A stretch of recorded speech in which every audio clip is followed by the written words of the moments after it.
Joining me today on NYSE Floor Talk is Nikita Shamgunov. He is the founder and CEO at Neon. Nikita, it's wonderful to have you here. Thanks for joining me today. Happy to be here. I'm super excited. Thank you. Well, I'm excited to learn about Neon. Tell me about your company and its mission. So Neon is a developer platform, and it is also a database platform. In the world of databases, there is a great open source technology, which kind of becoming like Linux, and the technology is called Postgres. So our mission is to become the default cloud offering for Postgres, and we're going to do that through making it the best platform for developers. Now, one of the most important features of a platform like this is serverless. And what does serverless mean? Serverless means that developers who are consuming the database today used to size the database, set a bunch of knobs, provision it, and all of those things take a long time, effort, and kind of don't fit very well to everything else that developers are using that are just super tailored for everything quick, instant, and of course serverless. So we position ourselves as serverless Postgres, and our mission is to become the default cloud offering for Postgres. Now, Postgres is immense. So thinking about the scale of the usage of the Postgres technology itself, I would say we probably have anywhere between 100 to 200,000 instances of Postgres spin up every day by developers around the globe. We have 100 million developers. This is becoming the default database for developers, and it's open source. So the adoption is just massive. On our platform, people are spinning up 2,500 a day. So we have a long time to go and close the gap between what we have 2,500 instances spun up on the platform today versus getting to the default position where it's going to be 50,000, 100,000, 200,000 a day. But we're excited because the growth has been absolutely stunning for us. We just launched last year and went from 0 to 500,000 databases under management in just 12 months. Okay, and tell me, what is your company doing in the realm of AI? So the way we think about AI is that everybody who is consuming technology has certain job title.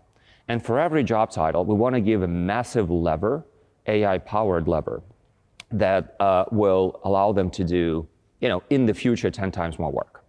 So who is around the database? The most important person is a developer. And today, developers, wasting time integrating their code, their applications with databases, we're making that easier through the power of the platform and also through the power of AI. Just think of AI auto-tuning the database. Specifically, we're creating indexes which allow their applications to go faster by leveraging those indexes. We're tuning knobs in the database that used to be tuned manually, and now AI is just kind of both auto-suggesting and then tuning the knobs itself, because that is possible now and wasn't possible before.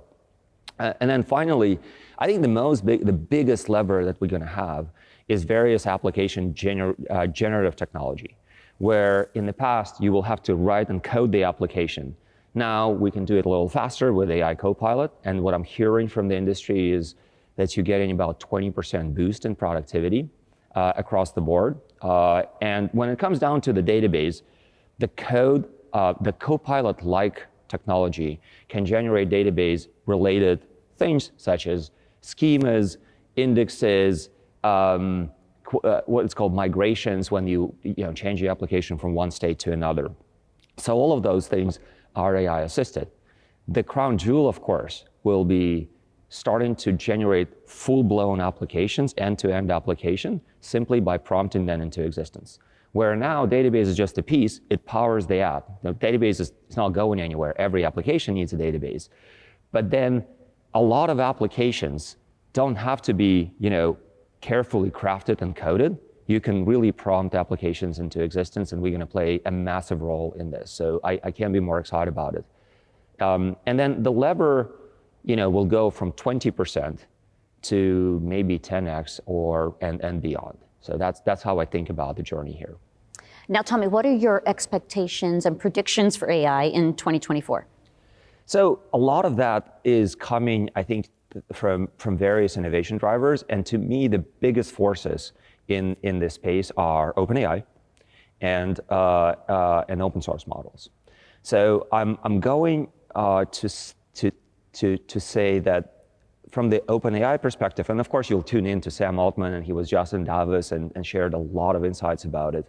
But I'll just repeat what he said, and that we have a lot stronger reasoning capabilities coming from AI and a lot higher precision. So today, models hallucinate, and when you start integrating them into your application, your workflow, and delivering value to your customers, every time they hallucinate, your customers lose confidence in your product because it's basically their own answer, that not something that they would expect. And it's really hard to tell, actually, if it's hallucinating or not. Well, that precision will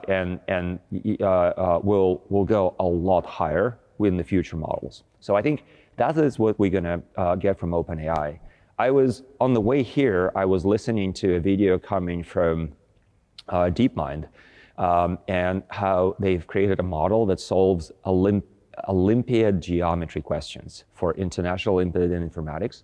And this is something I grew up doing, really passionate about it, and it's absolutely crazy. Like, imagining that now software can solve those really complex math problems, and gold medalists in IOI, there's only, I don't know, like 20 of them every year. So there's not that many people, and it's the smartest kids in the world. And now we have models demonstrating how much stronger that can be in reasoning applied to math. So that train is just not going to stop. So we're gonna have a lot smarter models that can reason, and we're gonna have a lot more precise models. And from the open source side, we see how open source models are catching up.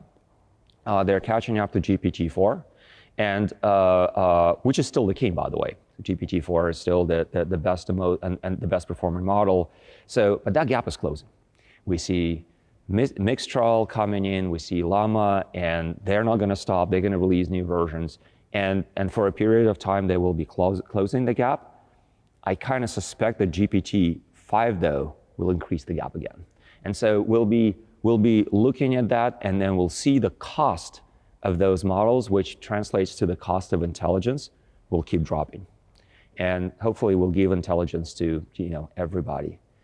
Final prediction is that the year 23, where we had a ChatGPT moment, it completely blew up, and in a positive way of saying blew up, and everybody started integrating AI capabilities into their product.